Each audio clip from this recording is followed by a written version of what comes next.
Three gamers in front of Radagon. Yeah, I don't think it is winnable.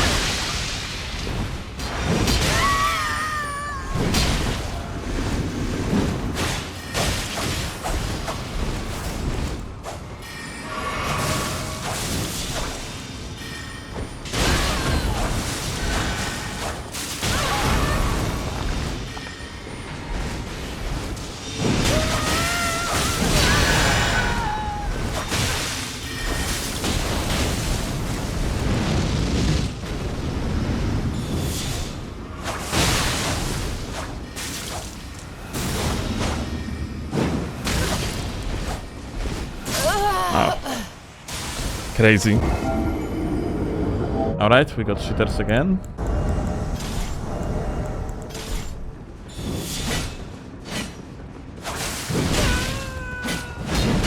Aha. Well, GG. Very fun fight. Gonna be really crap to lose like 3 versus 1 here. Yeah, generally speaking, Elden Ring players are not being taught how to be good at this game. They are being taught how to fucking cheese the shit out of it. As long as the base gameplay loop supports an ability to cheese out the game rather than actually outskill the game, then you are going to have a lot of shameless people that are genuinely terrible at the game and still gonna be able to win. Now the question is if that's good or bad, because the game being cheesable gives you an opportunity as a game developer to just introduce wider spectrum of people, yeah, to the game. Like, think of it like that. If Elden Ring would be very skill-based game and fundamentals of the Souls games would be at play the most, which is you would need to have a good spacing and good timings, yeah? If people would genuinely need to learn how to fight Malenia instead of find a proper cheese against it, if they would have to genuinely learn how to like dodge the waterfall with the strafing and everything, then there would be way more, significantly more people that would never finish the game, yeah? I brought the Malenia as example, but really anything, yeah? If you would need to learn how to outplay, let's say, Radagon, yeah? Learn how to play around its strafes and so on, yeah? That is significantly harder than just, well, winning the game through some sort of the cheese, yeah? Vast majority of people just at some point overpower bosses and that's about it, yeah? That's the play, yeah? That's why also so many less people are actually interested generally in the PvP, because PvP is fucking hard. And whereas you can totally like a cheese in PvP, sure thing, it's significantly less powerful to cheese PvE than PvP. Wait, the other way around. It is significantly harder to cheese PvP than cheese PvE, yeah? Yeah, in PvE, one of the best weapons is like Blasphemous Blade, where you just like spam fucking auto button. It's ultimate cheese, it's super safe, it gives you hyper armor, heals you, deals shit tons of damage. In PvP, you cannot really just mash Alt2 and win, unless you have numerical advantage and environmental advantage, yeah? For one, like if you are in place like this, you can spam Alt2 button with your friends and then eventually win, yeah? But it's not guaranteed win.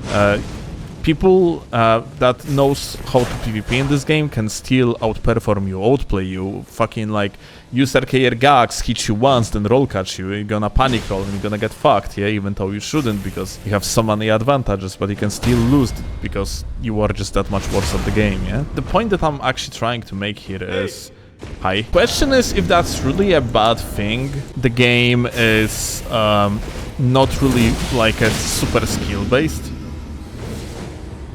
Because you see, technically you could say that, okay, it's not really like a skill based, but at the same time, it just allows these people that are not very skilled to still enjoy it. So it's somewhat of a net positive, I would say, yeah? I think there is a value in that.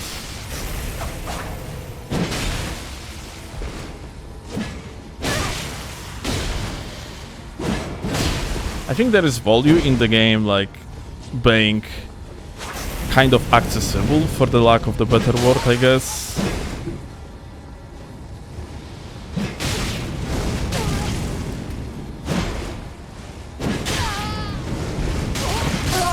GG gamer. Like, I was thinking about, yeah, in order to make, let's say, things like competitive PvP scene works, you need people to be able to join that scene in the first place. So you need to create a fan base. The more people in the fan base, the better. And I fucked up. Okay, Deduva, nice. I would say that's probably for the better if the peak of the game is almost 1 million players on Steam only versus 120,000, like it is of difference between Elden Ring and Dark Souls 3, yeah? Now, if the future entries of Elden Ring, assuming that we are going to have more Elden Ring, yeah? Let's assume that we are going to have Elden Ring 2. If the game in the multiplayer setting is gonna be more on par with Dark Souls 3, the way how covenants are made in there, but the gameplay is gonna be more on par of Elden Ring, which is like a lot of flashy bullshit, I think it would make for very good game overall. Like, even though technically somewhat skillless, yeah? Like, because yeah, Elden Ring is somewhat skillless. Of course, skill involvement is still the thing, and better player is usually going to win, with some cases when they might not, yeah? Whereas, let's say, in games like Dark Souls 3, it is way less likely that a bad player is gonna win over a good player. Like, in Elden Ring it can happen, yeah? For the entirety of the player base, whereas it might be at times frustrating, I think it is just net positive to allow these players that are not very good at video games overall, or like just at the Souls games, like I guess it is fine to some extent to give them tools that allow them to win.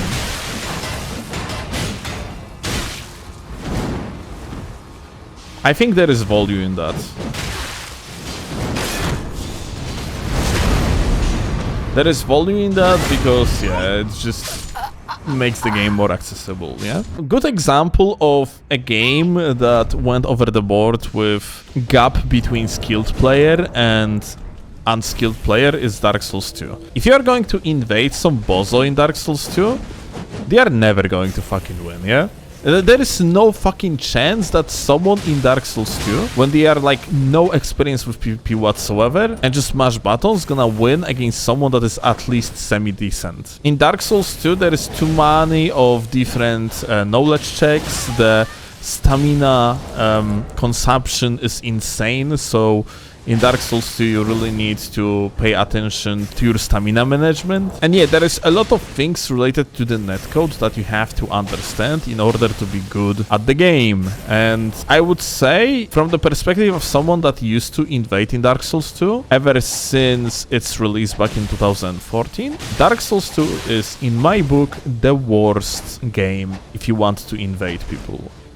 It's decent for duels, but in invasions it's fucking ass, because lack of the artificial challenge that comes with stuff like, for one, less HP that invader has in comparison to the host, like it is in Dark Souls 3, or some sort of the protective measurements like blues, or the fact you can invade only a co-op squad unless someone is thunderstonging in Elden Ring, yeah? All of these things are just artificial difficulty that adds up, that equalize the ground field between PvP ready individual and people that are not exactly PvP ready. And that's for the better, yeah? It is abusable, of course, because cheaters can just abuse these systems in order to have enormous advantage. But outside of that, if we are going to exclude like exploiters of this type, this system overall works pretty well. Well, technically it works in both ways, yeah? You have cheaters that exploit the way how the game works in order to kill invaders by having tremendous advantage, but at the same time you have also invaders that ever since Dark Souls 1 looking for the ways to smurf on people. It is called Twinking, yeah? And they are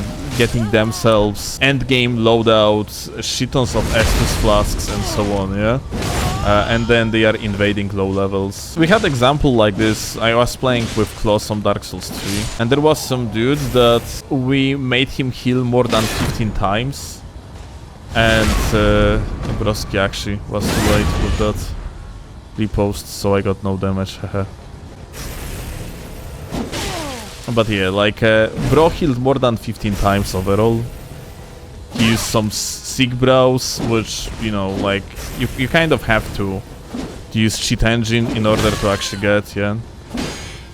And then, of course, 15 Estus flasks when we had less collectively with Claw. And yeah, it's kind of like an unfortunate case of, even if you are much better than Invader, then you are still going to have a hard time beating them, just based off the fact that there is so much of an advantage. So yeah, overall, like a Twinking and ganking are kind of two sides of the same coin, which is somewhat griefing another player.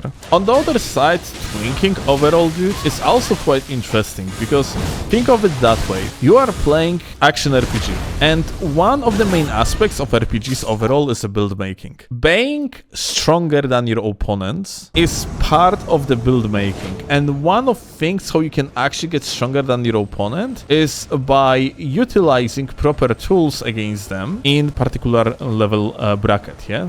My point is that if you're going to throw the hefty pot at someone at level like 10 or something like that, yeah? Because of the high base damage of the hefty pots, you are just going to one-shot them, yeah?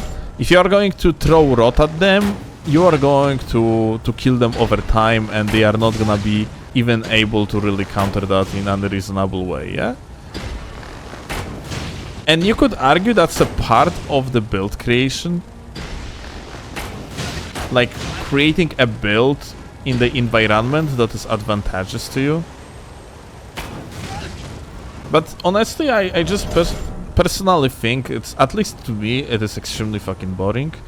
Because it's not turn-based game, and I think being able to mechanically outplay your opponent is probably like the coolest aspect of these games.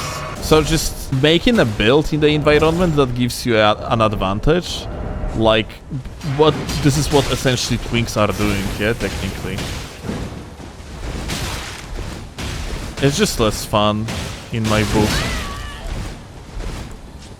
That was very unfortunate. I got hit with, not gonna lie.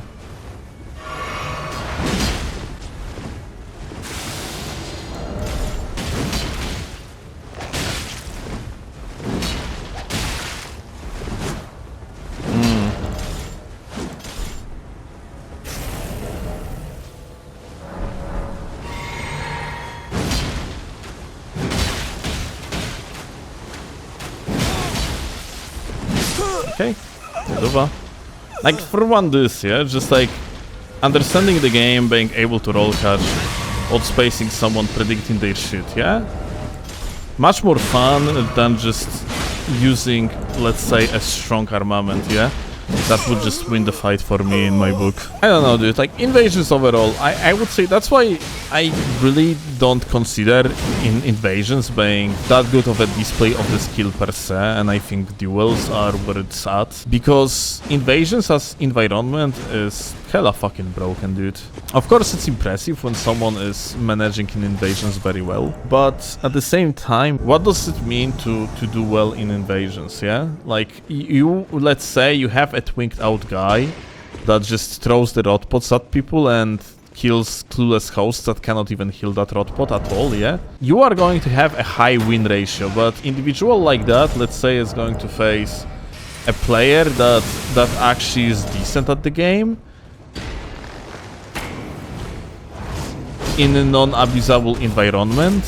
Let's say they would be like playing some sort of the competitive duel-like environment, yeah?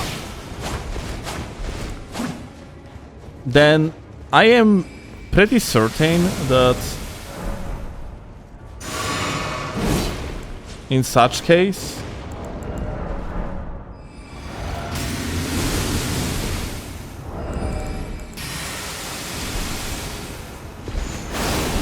wait a second.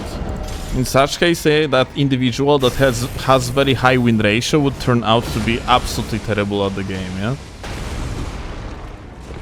Like, mechanically. staggered.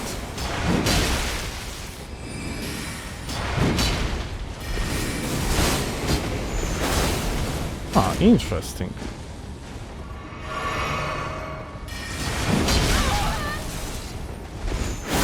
Ah.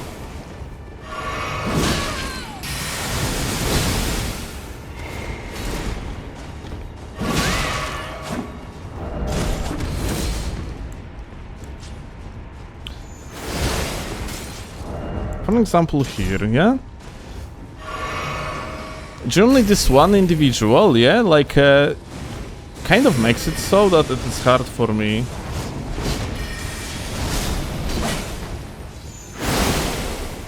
to do really anything. We have like a one gamer with the hyper armor. Another bozo with the light roll, yeah? This guy wouldn't fucking be able to react roll literally anything, yeah? The guy just abusing straight up kind of bullshittery in form of the light roll and moonveil, yeah? That is just overall really unskilled setup. And now question is, yeah? If that's even... God fucking damn it. If that's fine, that's even possible to do, yeah? Because, like, as you can see, these guys, when they were chasing me down, I really couldn't really do much because of this map environment that we were in right now, because of the fact that one guy had the Moonveil, which is tier 3 hit stun from, like, very far away.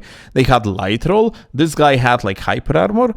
It's basically a combo of the setup that didn't allow me to do really much, and they were legitimately at threat. But once I killed one of them, that host was absolutely clueless. This actually rolls back to the beginning of our discussion about if it's fine for the game to be accessible for scrubs. And honestly, I really don't have answer for that. I guess it's fine because, yeah, yet again, if the game would be more similar, let's say, to Dark Souls 2, then like these gamers just would get obliterated in one go and they wouldn't be able to do anything. Here, at least I had to sweat a little bit to get that victory.